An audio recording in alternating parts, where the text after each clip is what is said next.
military helicopter falls in flames over Jalisco, brought down by a grenade launcher. 9 soldiers gone in seconds. The man behind it is still free with a $15 million reward on his head, and he controls an empire spanning 28 Mexican states. But he's only one of 10. This is the story of the most dangerous criminals who have spread fear across Mexico. Men who built billion-dollar empires from illegal substances, who challenged entire governments, and whose decisions have cost tens of thousands of lives. Mexico is facing a crisis without precedent. Between 2006 and 2024, more than 330,000 killings linked to the trafficking of substances have shaken the country. In 2024 alone, authorities recorded 33,241 suspected killings, a rate of 25.6 per 100,000 people. And behind these devastating numbers stand 10 men whose stories feel almost unreal. But before we get to number 1, the most wanted, most dangerous of them all, you need to understand how they rose and what makes them truly terrifying. Let's start with a man who changed the game forever. Joaquín Guzmán Loera, known as El Chapo, isn't just a trafficker. He's a living legend of organized crime. First captured in Guatemala in June of 1993, this man, barely 5'5", proved that size means nothing when you have the intelligence and nerve to build one of the most powerful criminal empires on Earth. But what truly launched him into global infamy wasn't his trafficking network. It was something far more spectacular: his escapes. On January 19, 2001, El Chapo escaped from the Puente Grande maximum security prison in Jalisco. Stories vary. Some say he slipped out hidden inside a laundry cart. Others claim he walked out dressed as an officer. What's undeniable is that he pulled off the impossible, with help from a man named Damaso Lopez, nicknamed El Licenciado, who was the prison's deputy security chief. For 13 years, El Chapo operated freely, consolidating the Sinaloa Cartel as the most powerful criminal organization in the Western Hemisphere. His trafficking routes stretched from Colombia to the United States, moving through Central America and Mexico. During those years, investigators estimate his organization moved thousands of tons of white substance, green substance, and synthetic stimulants, bringing in profits of more than $3 billion a year. But in February 2014, authorities caught him again in Mazatlan. They sent him to Altiplano, another maximum security prison. And then something happened that stunned the world. On July 11, 2015, El Chapo escaped again. This time it was cinematic. His team dug a mile-long tunnel fitted with lighting, ventilation, oxygen tanks, and even a customized motorcycle on rails to pull the load. The tunnel opened directly beneath the shower in his cell. When guards checked, all they found was a hole in the floor, and El Chapo gone. Building that tunnel took more than a year. Engineers, architects, and specialized workers were involved. The estimated cost, over $50 million. The sophistication revealed something chilling. The Sinaloa Cartel had near limitless resources and a web of complicity that reached into the highest levels of government. Finally, in January 2016, he was recaptured in Los Mochis, Sinaloa, after an extremely violent confrontation. This time, Mexican authorities took no chances. He was extradited to the United States, tried and sentenced to life in prison plus 30 years. Today, he is held at ADX Florence in Colorado in near total isolation, 23 hours a day. But the story didn't end with El Chapo. 4 of his sons took control of the empire: Ivan, Archivaldo, Jesus Alfredo, Ovidio, and Joaquín Guzmán. They're known as Los Chapitos, the Little Chapos, and they run a Sinaloa Cartel faction with at least 5,000 armed men. Ivan Archivaldo Guzmán Salazar is the oldest and the most powerful of the 4. He's number 1 on the DEA's list of 10 most wanted criminals with a reward of up to $5 million. Before El Chapo was arrested, Ivan helped coordinate the movement of substances from South America into Mexico and then into the United States. In October 2019, Ivan became central to one of the most violent episodes in modern Mexican history.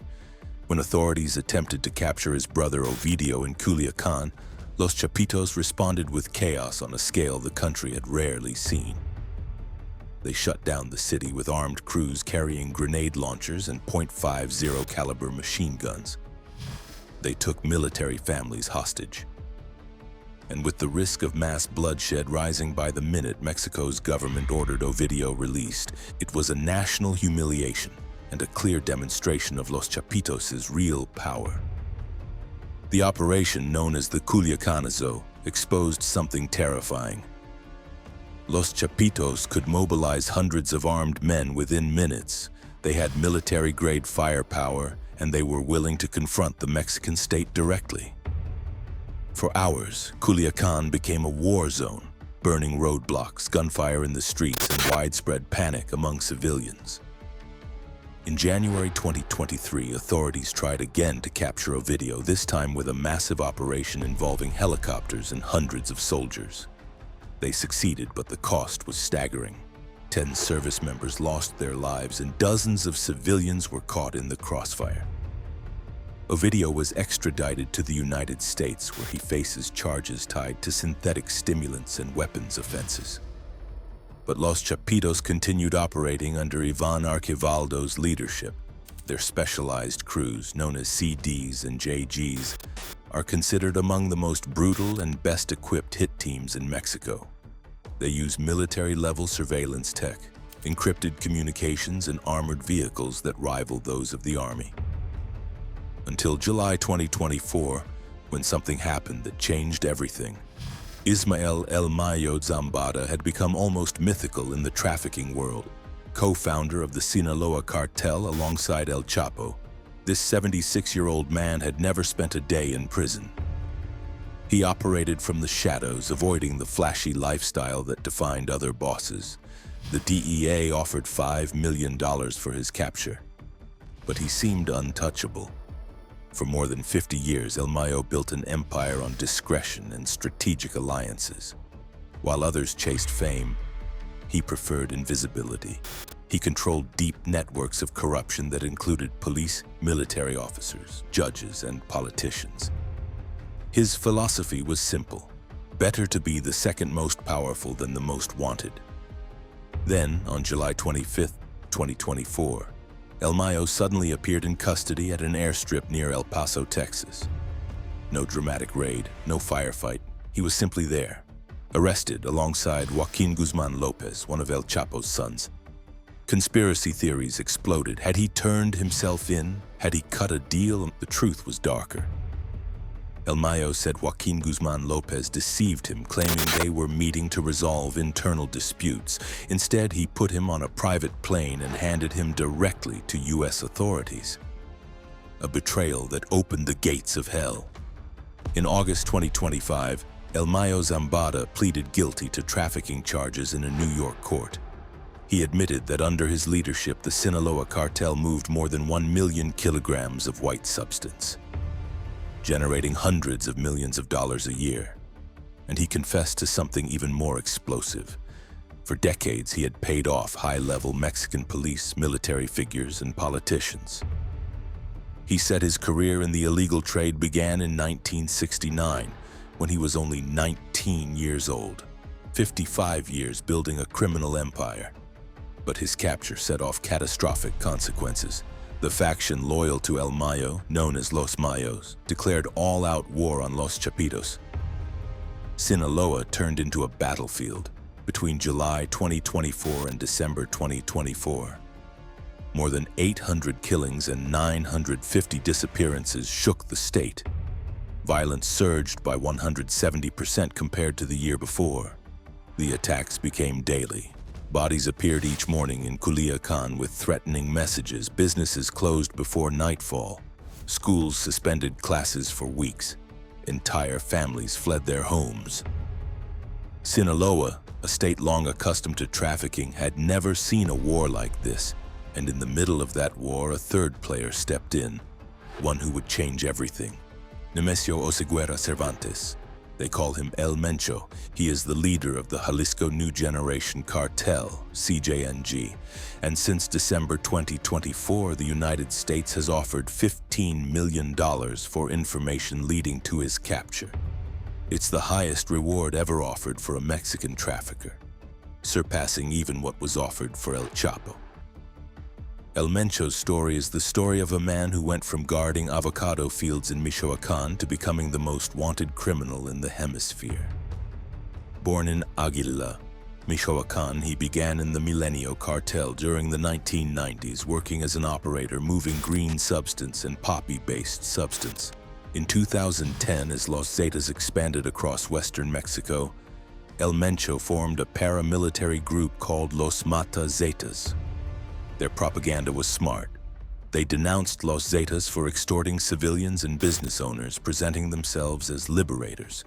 They released videos claiming they only fought criminals who harmed the public. They won that war. And in 2011, they transformed the organization into the CJNG. But what truly put El Mencho on the global map happened on May 1st, 2015. Mexican authorities launched Operation Jalisco, a massive effort to capture him. Intelligence reports said he was hiding near the town of Tenaya. As security forces closed in, El Mencho's men responded with a level of violence no one expected. In Villa Purificacion, Jalisco, CJNG gunmen brought down a military helicopter with a grenade launcher. 9 soldiers lost their lives. El Mencho's people blocked highways across the Guadalajara metropolitan area to help him escape. They set fire to 39 buses, attacked 11 banks, and burned 16 gas stations. The assault spread across 20 municipalities and into 3 neighboring states. El Mencho got away. Since then, he has avoided capture through a ruthless mix of intelligence, corruption, and extreme violence. CJNG has expanded into 28 of Mexico's 32 states. The DEA estimates they control trafficking routes into the United States, Europe, and Asia. They are widely blamed for flooding the U.S. market with synthetic stimulants and deadly synthetic substances. The DEA's National Drug Threat Assessment 2025 describes CJNG as one of the most ruthless criminal organizations in the world, marked by unprecedented violence. And while the Sinaloa Cartel tears itself apart with internal war, El Mencho has exploited the chaos, pushing into territories once controlled exclusively by his rivals. CJNG's structure is military. El Mencho recruits former soldiers and police officers to train his gunmen. They operate specialized divisions, teams for kidnappings, cells dedicated to fuel theft, intelligence units monitoring government movements, and elite squads for direct confrontations. That level of professionalization has made them the most feared organization in Mexico. But El Mencho doesn't operate alone. His son, Ruben Oseguera Gonzalez, known as El Menchito, served for years as CJNG's second-in-command. Born in San Francisco, California, in February 1990, El Menchito allegedly ran international trafficking operations, coordinated the sale of stolen fuel in Jalisco, and led hit crews that eliminated anyone who refused to work for CJNG. He was captured in 2015 and extradited to the United States in 2020. In September 2024, he was found guilty of conspiracy related to synthetic stimulants and white substance and illegal firearms offenses. In March 2025, a judge sentenced him to life in prison. Prosecutors described him as extremely violent, claiming he helped lead CJNG's push to use killings, kidnappings, and harsh interrogation to build what they called a self-proclaimed empire. El Menchito's sentence is the biggest courtroom blow CJNG has taken so far, but the organization continues operating under El Mencho, who has developed a franchise-style model that allows rapid expansion. And unlike the Sinaloa Cartel, CJNG leadership sits firmly within the Oseguera family and their in-laws, creating a more centralized, potentially more stable structure. And as Los Chapitos fight for survival against Los Mayos, they've done something unthinkable. they've partnered with their deadliest enemy. In June 2025, intelligence reports confirmed CJNG had entered Sinaloa to support Los Chapitos in their war against El Mayo's faction. It was a historic shift. Two rival organizations, enemies for a decade, now cooperating, putting weapons, gunmen, and their entire network of contacts into the fight to win Sinaloa and neutralize Los Mayos. But there are other players on this deadly board, forces that cannot be ignored. In northeastern Mexico, across Tamaulipas and Nuevo León, operates one of the most brutal organizations to ever exist, the Northeast Cartel, the direct heir of Los Zetas. Los Zetas' origin story is unlike anything else in Mexico's trafficking world. They didn't begin as traffickers, but as soldiers. In the 1990s, Osiel Cardenas Guillen, leader of the Gulf Cartel, recruited 30 elite deserters from the Mexican Army's Special Forces Airmobile Group. Their leader was Arturo Guzmán de Sena, known as Zidwan. These men had advanced training, including counterinsurgency tactics learned from US and Israeli instructors. But the man who truly turned Los Zetas into a synonym for terror was Miguel Ángel Treviño Morales, Z40. Without formal military training, Treviño climbed through sheer brutality. In 2006, he was linked to a case in which 44 people, who had been subjected to harsh interrogation, were found in 2 locations in Nuevo Laredo. Hundreds of killings were attributed to his command. When Heriberto Lascano, Z3, was taken out during a Navy operation in October 2012, Treviño assumed full control. Under his leadership, the organization specialized not only in trafficking of substances, but also kidnappings, extortion, human smuggling, and oil theft. The DEA estimated their operations generated billions of dollars a year. His brother, Omar Treviño Morales, Z42, served as financial coordinator and chief administrator. While Miguel Ángel ran the operational muscle, Omar moved the money through complex networks of shell companies, especially schemes involving racehorse purchases in the United States. The United States offered $5 million for information leading to his capture. Miguel Ángel was arrested in July 2013 in Nuevo Laredo with 8 high-caliber weapons and $20 million in cash. Omar took over until March 2015, when he was arrested in a luxury residence in San Pedro Garza Garcia, Monterrey. The operation was tightly coordinated. At the same time, authorities arrested Carlos Arturo Jimenez Encinas, a key financial operator for Los Zetas. With both Treviño brothers in custody, their nephew Juan Gerardo Treviño Chavez, known as El Huevo, took control and renamed the organization the Northeast Cartel. Under his leadership, the group consolidated control over Nuevo Laredo and expanded into Nuevo León, especially Monterrey.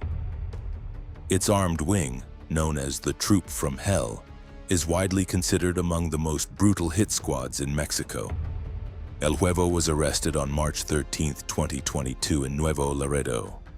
He faced 11 charges in Texas, including conspiracy to possess and import green substance, white substance, and synthetic stimulants, illegal distribution of controlled substances, and using minors under 18 in criminal operations. In November 2024, he pleaded guilty and faces life sentences on each count. Both Treviño brothers, Miguel Ángel and Omar, were extradited to the United States in 2024 and pleaded not guilty to trafficking charges in March 2025. In September 2025, they reached an agreement with prosecutors that spared them the death penalty. In western Mexico, across Michoacán, Guerrero, and the state of Mexico, another organization has grown explosively in recent years, La Nueva Familia Michoacana. Its leaders are the brothers Johnny and José Alfredo Hurtado Olascoaga, nicknamed El Pez and La Fresa. Johnny Hurtado Olascoaga, also known as El Mojaro or El Pescado, born in March 1973, is considered the primary leader. Discreet and described in official documents as a deer hunting enthusiast, he built his organization from former members of La Familia Michoacana, the Knights Templar, and other regional groups, The DEA estimates La Nueva Familia Michoacana is responsible for transporting, importing, and distributing each year more than 36 tons of synthetic stimulants, 12 tons of strong opiate-based substance, and 12 tons of white substance from Mexico into the United States. The organization is also diversified by illegally extracting natural resources like mercury and uranium. In April 2025, the U.S. Department of the Treasury imposed sanctions on La Nueva Familia Michoacana and its leaders. The Office of Foreign Assets Control identified 4 key members of the Hurtado Olascoaga family: Johnny, Jose Alfredo, Ubaldo, who allegedly oversees gunmen and resource extraction, and Adita, who allegedly handles money laundering through used clothing stores. For more than a decade, the Hurtado brothers have controlled the daily life and economy of dozens of municipalities across Guerrero and the state of Mexico. U.S. officials have labeled the organization as terrorist, and it represents a growing threat in central Mexico. You can't talk about Mexico's most dangerous trafficking figures without mentioning Vicente Carrillo Fuentes, El Viceroy, brother of the legendary Amado Carrillo Fuentes, the Lord of the Skies. Vicente inherited leadership of the Juarez cartel after his brother died in July 1997 during a cosmetic surgery meant to change his appearance. Under Vicente's control, the Juarez cartel consolidated the Ciudad Juarez to El Paso corridor as a primary entry point for substances into the United States. Estimates suggest that during the 1990s, as much as 70% of white substance trafficking moved through this route.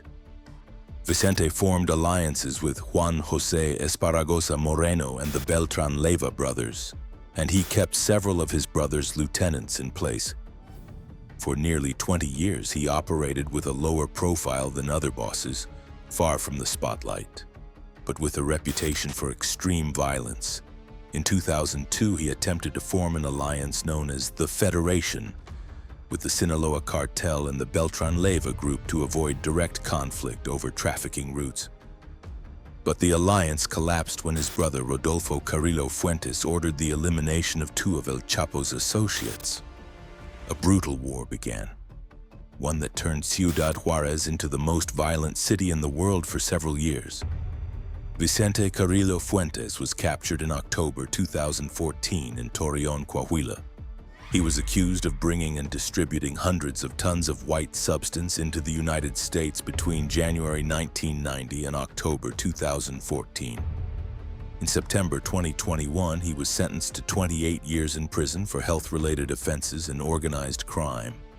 Despite his capture, the organization rebranded as the New Juarez Cartel and continues operating along the border, though with far less power than in its golden era. Rafael Caro Quintero remains an almost legendary figure in the history of Mexican trafficking. Co-founder of the Guadalajara cartel in the 1980s alongside Miguel Ángel Félix Gallardo and Ernesto Fonseca Carrillo, he is considered one of the pioneers of modern trafficking operations in Mexico. On one of his properties, Mexico carried out the largest anti-substances operation in its history. More than 10,000 tons of green substance grown at Rancho El Búfalo were destroyed by authorities in 1984. That operation was led by DEA agent Enrique Kiki Camarena. In retaliation for the destruction of his shipment, Caro Quintero ordered the kidnapping of Camarena and Mexican pilot Alfredo Zavala Avelar. Both were subjected to harsh interrogation and later had their lives taken in February 1985. The case ignited U.S. outrage and triggered a relentless manhunt. Caro Quintero was captured in Costa Rica in April 1985 and sentenced to 40 years in prison in Mexico.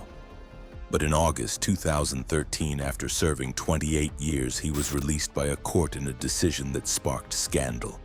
He still had 12 years left on his sentence. The release triggered international anger. The United States never forgot the Camarena case and pushed aggressively for his recapture. For 9 years, Caro Quintero lived as a fugitive, operating from the mountains of Sinaloa, where he was believed to have run his own organization. Finally, on July 15, 2022, at 69 years old, he was recaptured in a Navy operation in Sinaloa. The arrest happened 2 days after a meeting in Washington between President Andrés Manuel López Obrador and Joe Biden, where security was a major topic. With his detention, Mexico settled one of its longest-standing unresolved debts with the United States. In February 2025, Caro Quintero was extradited to the United States after 40 years on the run. He is considered the boss of bosses, a man whose criminal legacy laid the groundwork for the mega cartels operating today. Among all the major traffickers in Mexico's history, few inspired fear like Arturo Beltran Leyva. They called him El Barbas, White Boots, Death. But his most famous nickname was Boss of Bosses. Along with his brothers Hector, Alfredo, and Carlos, he built one of the most violent organizations in Mexico's history. The Beltran Leyva brothers originally worked with El Chapo Guzmán and El Mayo Zambada within the Sinaloa Cartel, providing their enforcement crews, Los Pelones in Guerrero and Los Güeros in Sonora. But in 2008, the relationship shattered violently. The Beltran Leyvas accused El Chapo of betraying their brother Alfredo, known as El Mochomo, by turning him over to authorities. In retaliation, they ordered the elimination of Edgar Guzmán, one of El Chapo's sons. A war erupted with no restraints. The Beltran Leyvas formed an alliance with Los Zetas, creating one of the most lethal combinations in Mexican organized crime. On December 16, 2009, the Mexican Navy received intelligence on Arturo Beltran Leyva's location in Cuernavaca, Morelos. More than 100 troops and 2 helicopters stormed the altitude residential complex, an upscale gated community. Beltran Leyva's gunmen responded with heavy machine gun fire and grenades. The confrontation was extremely violent. In the end, authorities eliminated Arturo and 3 of his shooters. A 4th gunman, cornered with no escape, jumped from a high floor, choosing to end his own life rather than surrender. Arturo's death fractured the Beltran Leyva organization. His brother Hector, known as LH, or the Engineer, took over. He stayed on the run for 5 more years until he was captured in October 2014 in San Miguel de Allende, about 200 kilometers from Mexico City. Mexico offered 1.8 million euros for his capture, and the United States offered $5 million. After Hector's arrest, the Beltran Leyva group splintered into multiple smaller organizations. But their legacy of extreme violence still lives on in the methods of other criminal groups. But there's something even darker beneath all these stories of power, betrayal, and violence. Something that has taken tens of thousands of lives in the United States and is now spreading inside Mexico. Deadly synthetic substances, these chemical compounds up to 50 times more potent than many other illegal substances, have become the cartel's star product. In 2023, deadly synthetic substances caused roughly 48,000 overdose deaths in the United States. Between 2024 and 2025, even as deaths in the U.S. began to fall by 37%, consumption and addiction in Mexico rose sharply. The Sinaloa Cartel and CJNG are widely seen as the main forces flooding the U.S. market with these deadly synthetic substances. El Mencho's son, was specifically accused of producing these lethal compounds and exporting massive quantities. Los Chapitos also faced charges related to trafficking deadly synthetic substances. Producing these chemicals is relatively cheap, and the profit margins are astronomical. With chemical precursors imported mainly from China, cartels can produce thousands of pills. 1 kilogram of precursor can yield hundreds of thousands of individual doses, each one capable of causing a fatal overdose. In operations carried out between October 2024 and August 2025, Mexican authorities seized 3.5 million pills of deadly synthetic substances, along with more than 216 tons of other illegal substances and nearly 15,000 firearms. They also dismantled 1,262 clandestine labs used to produce these substances. These hidden labs operate mainly in rural areas of Sinaloa, Jalisco, Michoacán, and Guerrero. They use abandoned houses, isolated ranches, and industrial buildings. The process is relatively simple but extremely toxic, creating chemical waste that contaminates soil and rivers near surrounding communities.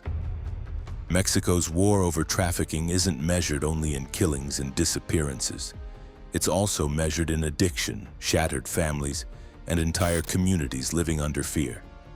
The 10 men in this story, some dead, some imprisoned, and some still free, are tied to a humanitarian crisis without precedent on both sides of the border.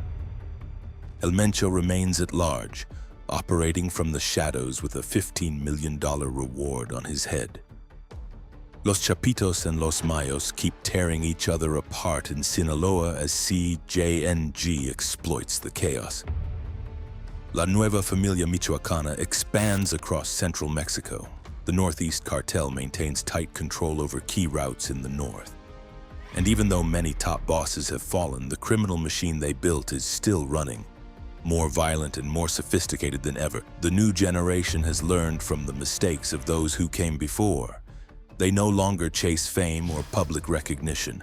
They operate with more decentralized structures, use advanced technology to communicate and diversify far beyond the trafficking of substances. Now they control entire industries: avocados, limes, fuel, illegal mining. They're crime entrepreneurs with resources that rival multinational corporations. This is the reality of trafficking in Mexico.